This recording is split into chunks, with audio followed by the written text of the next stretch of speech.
It's really hard to think about this yoga instructor's final moments. His loved ones hadn't seen or heard from him in weeks. Then his body was found in a quarry. Was his death suspicious? Is it possible a killer's on the loose? And will a new official report shed more light as to what happened?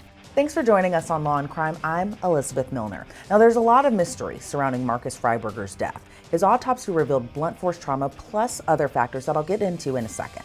But it's the medical examiner's official ruling on the cause of death that's making this case a lot more puzzling. Last time friends of Marcus Freiberger heard from him, he was heading on a blind date, and that was back in late February. Then Marcus's communications with his family and friends just suddenly stopped, and it seems suspicious too. His dad told 12 News in Phoenix typically Marcus would call his mom. He loves to FaceTime, and he'd call her a couple or 3 days apart. Then all of a sudden, the calls stopped coming in. Then another clue that something wasn't quite right. So his parents hadn't heard from him, his friends hadn't heard from him. According to reports, he had a beloved dog. Is Marcus's dog Thomas with him? Is his dog okay? Well, a friend went by Marcus's apartment to check. No sign of Marcus, but his dog Thomas was there. And while Thomas was safe, that worried friends even more because Marcus would never leave Thomas behind. Now, back in March, Marcus's dad, Dutch, also told 12 News in Phoenix there's no reason for him to disappear. Even if he did decide to go somewhere, he wouldn't at least call his friends to take Thomas. That makes me really think there's something more going on here, foul play of some sort. So just to establish the timeline, Marcus was last heard from on February 21st. Police say they were notified of his disappearance on March 14th. Then Marcus's family's worst nightmare came true. Human remains were discovered in a rock quarry in Phoenix just 5 days later. His sister confirmed the body was Marcus, even posting this message to social media. It is with heavy heart that I share the tragic news that Marcus is no longer with us. Losing him feels like losing a part of ourselves, and I know this will be just as difficult for you. We thank all of you for the love and support you have given Marcus and our family. Now, I know what true crime watchers might be thinking. Was the mysterious person Marcus was supposed to be going on a blind date with, did that person have anything to do with it? Well, first, that person's identity was a mystery to the public and is still a mystery today. Even Phoenix PD initially saying Marcus's case will be handled as a death investigation and is pending results from the Office of the Medical Examiner. In a March 25th press release, Phoenix PD said, quote, "The investigation was led by the missing persons detail, who completed thorough investigative checks. No additional leads or evidence were discovered to determine if Freiberger left town or fell victim to any particular crime.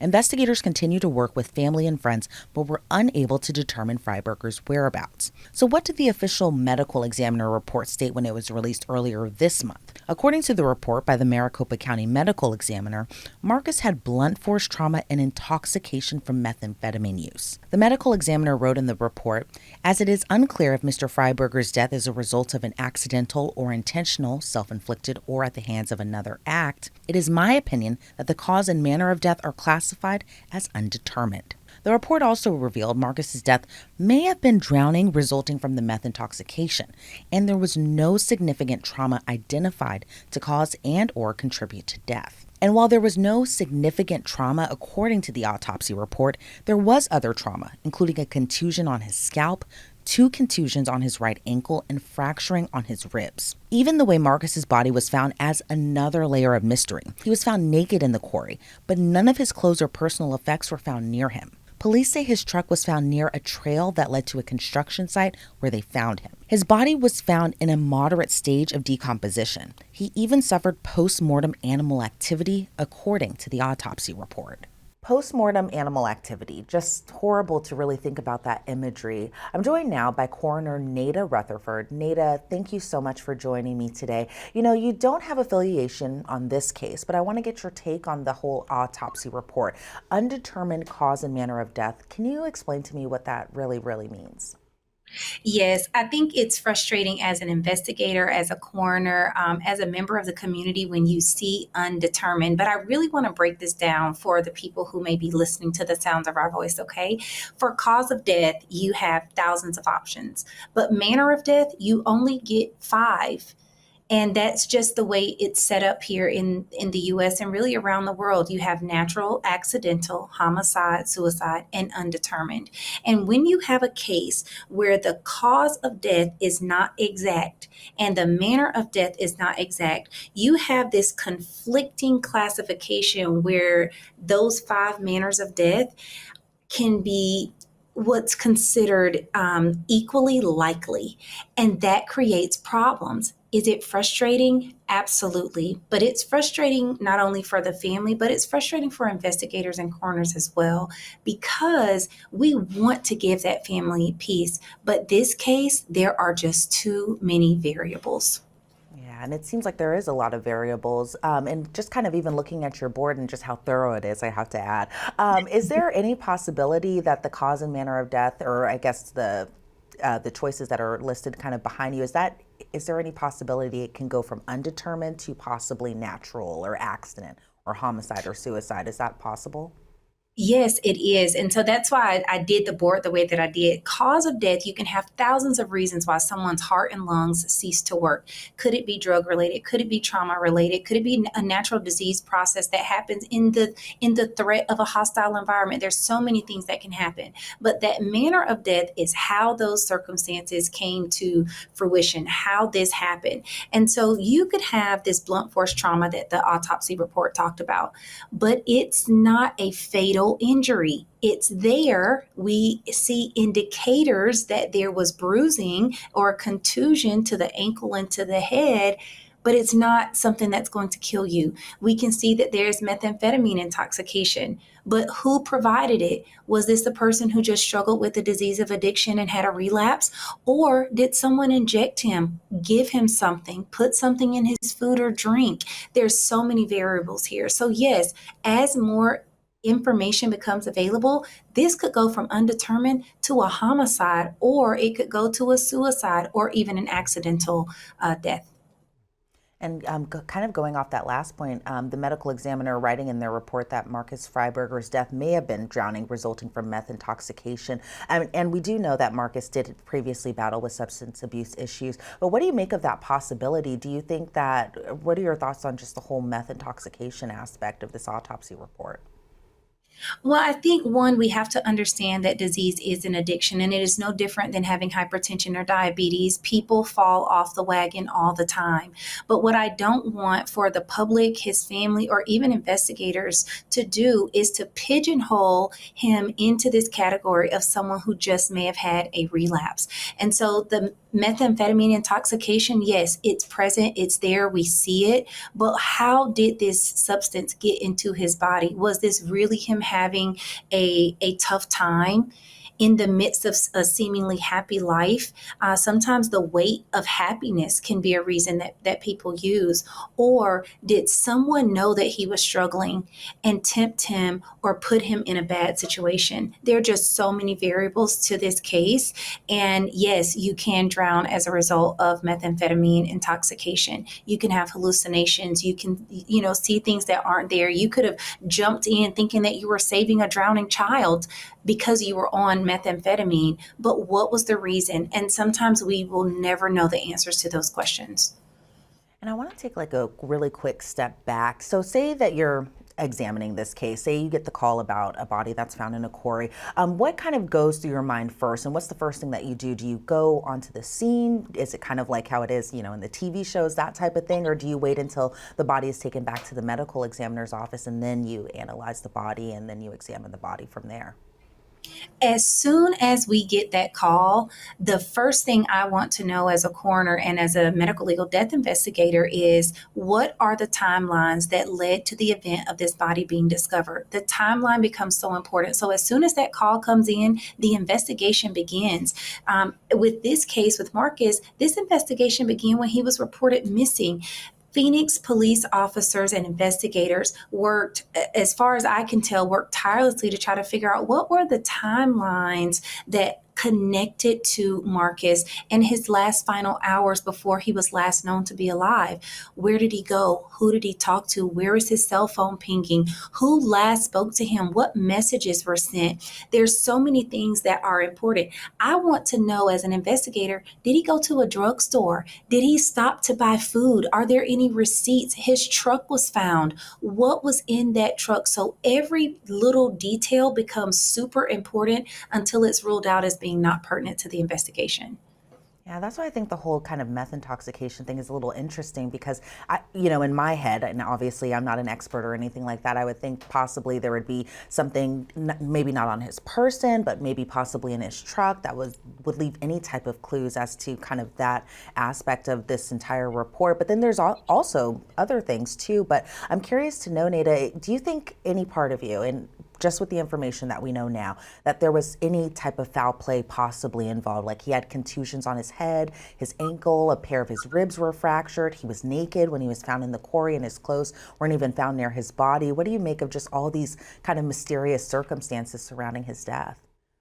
Just what you said, it's mysterious, it's suspicious. I certainly leave the room in my mind for foul play to be a possibility. You have a person naked, walking, not understanding what's going on seemingly.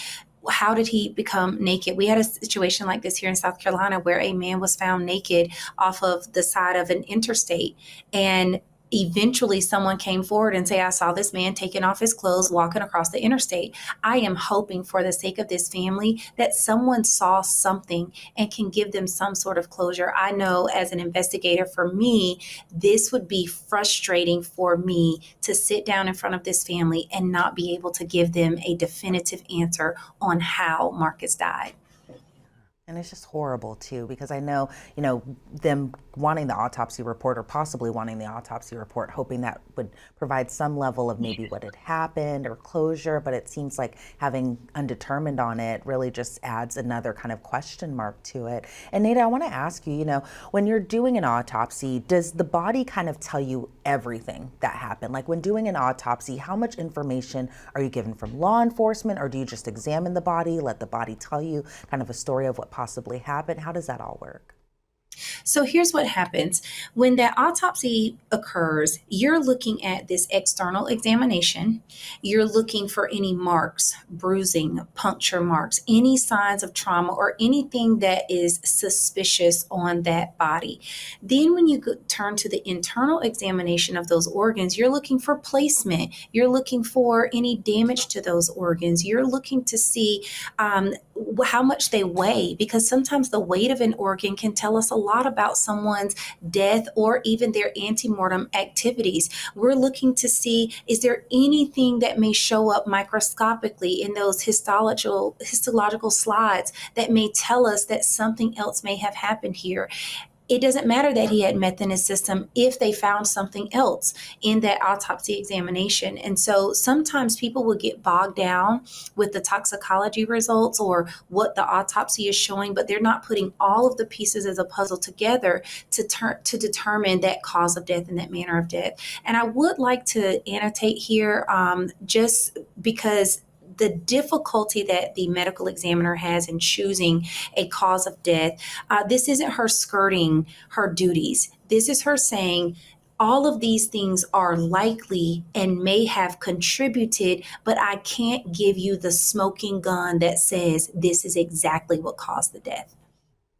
And I do want to kind of ask you a little out of the box question. Do you think it's possible, given what we know and given the whole meth intoxication, I hate to kind of keep on bringing this up, but do you think that to your point earlier, that there's kind of tunnel vision with investigators that, oh, because the autopsy report mentioned meth intoxication, that must be something that had to do with it, because he had an issue previously with substance abuse problems, oh, that might be the issue. So we're not going to continue to investigate this any further, even though there's just this whole other added aspect of him going on a blind date, and that was kind of the last time that his family and friends had heard from him.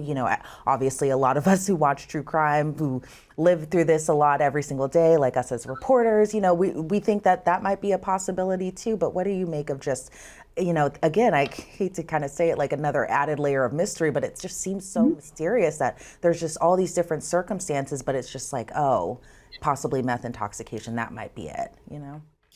If investigators get pigeonholed into that tunnel vision of, okay, this was just another overdose, then they're not doing this family justice. And that's the reality. So I would hope for the sake of this family, the friends, the community that loved Marcus, that they don't get pigeonholed into that. And it doesn't seem like they are. It seems like they're saying, hey, we understand what the medical examiner is saying to us, that there was methamphetamine found in his system, but there's also this possibility of all of these other things. The other thing that I thought was noteworthy was that he had a dog that he did so many things with, and this dog was left alone for hours and hours and hours, and he never came home. And so that is troubling to me as well. Like, so many people said, he wouldn't just leave his dog. And so a dog is a part of your family.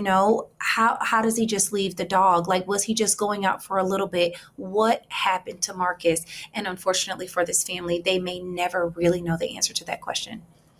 And it's always heartbreaking to kind of leave a story open-ended like this, where it feels like there's Yeah. just a question mark that lingers, and there's, just dots in between, because I think, people obviously want like a final period at the end. They want, that Yeah. final closure. Nada, I want to thank you so much for your time and your insight into this case. I really appreciate it. Before we sign you off, though, is there anything else you would like to add or want our viewers to know just about all the work that you do?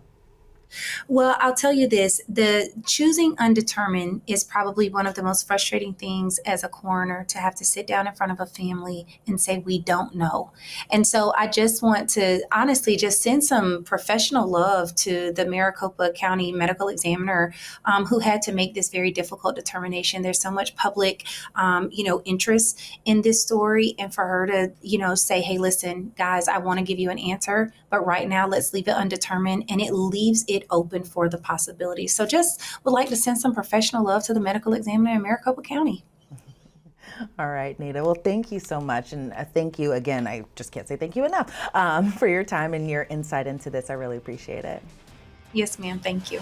Although the Maricopa County coroner ruled Marcus's death as undetermined, Arizona does have an anonymous tip line called Silent Witness. So if anyone has information that could help police, they can give Silent Witness a call. I'm Elizabeth Millner, and thanks for watching us here at Law and Crime.